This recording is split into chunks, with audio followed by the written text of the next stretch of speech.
பாட்டாவே படிச்சிட்டியா? அப்ப நானும் முதல்ல கண்மணி சொன்னேன்ல, இங்க பொன்மணி போட்டுக்க. பொன்மணி, உன் வீட்டுல சௌக்கியமா?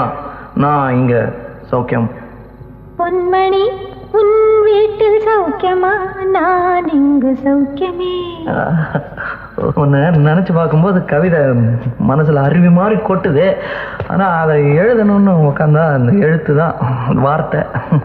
உன்னை எண்ணி பார்க்கையில் கவிதை கொட்டுது, அதான் அதை எழுத நினைக்கையில் வார்த்தை முட்டுது. அதேதான் பிரமாதம். கவிதை கவிதை படி.